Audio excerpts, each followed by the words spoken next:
RTV app వార్తల్ని క్షణాల్లో చదివే అవకాశం ఉంటుంది. ఒక న్యూస్ పేపర్, ఒక టెలివిజన్ ఛానల్ మీ చేతుల్లో ఎప్పుడూ ఉంటాయి. కార్మికులకు 16 రోజులు సమ్మె చేస్తే రాష్ట్ర ప్రభుత్వం మంత్రులతో కమిటీ వేసి ఇంజనీరింగ్ కార్మికులకు హెల్త్ అలవెన్స్, రిస్క్ అలవెన్స్ ఇస్తాము అనేసి చెప్పడం జరిగింది. శానిటైజ్ వర్కర్లకు హెల్త్ అలవెన్స్, రిస్క్ అలవెన్స్ కలిపి కనీస వేతనం 26,000 రూపాయలు ఈ రాష్ట్రంలో అమలు చేస్తామనేసి చెప్పడం జరిగింది.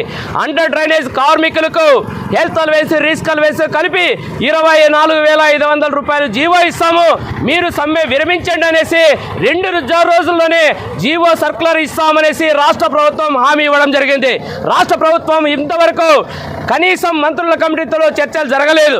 ఇంతవరకు అడుగుతున్నాం, మాకు జీవో సర్కులర్ 2 రోజులు ఇస్తామన్నారు, ఇంతవరకు ఇవ్వలేదు, ఇవ్వండి అనేసి దాదాపు 30 రోజులు జరుగుతున్న రాష్ట్ర ప్రభుత్వం ఇంతవరకు ఇవ్వకపోగా అసెంబ్లీ బడ్జెట్ సమావేశాల సందర్భంగా అయినా మున్సిపల్ కార్యాలయంలో పనిచేస్తున్న కార్మికులందరికీ చెప్పినటువంటి జీవోలో సర్కులర్ ఇస్తారనేసి ఈ రోజు కలెక్టర్ గారికి చెప్పుకున్న మా బాధ అనేసి వస్తే ఇక్కడ పోలీసులతో అరెస్ట్ చేయించి నాయకులను, కార్మికులను 4 గంటలకు 3 గంటలకు ఇంటి దగ్గర పోయి కుటుంబాలను కూడా ఇబ్బంది చేసేటువంటి పరిస్థితి ఈ రాష్ట్రంలో నెలకొంది. అందుకోసమని మేము చెప్తున్నాం, ఏపీ మున్సిపల్ ఉద్యోగ కార్మిక సంఘం CITగా మేము చెప్తున్నాం, మాకు ఇచ్చినటువంటి జీవోలు సర్కులర్ వెంటనే ఇవ్వాలి, లేకపోతే రాబోయే కాలంలో మేము సమ్మె పోరాటం చేస్తాం, సమ్మె చేయడానికి కూడా మేము సిద్ధంగా ఉన్నామనేసి శ్రీ సత్యసాయి జిల్లాలో కలెక్టర్ కార్యాలయం ముందర నిరసన తెలియజేసి ఈ కార్యక్రమం ద్వారా తెలియజేస్తున్నాం.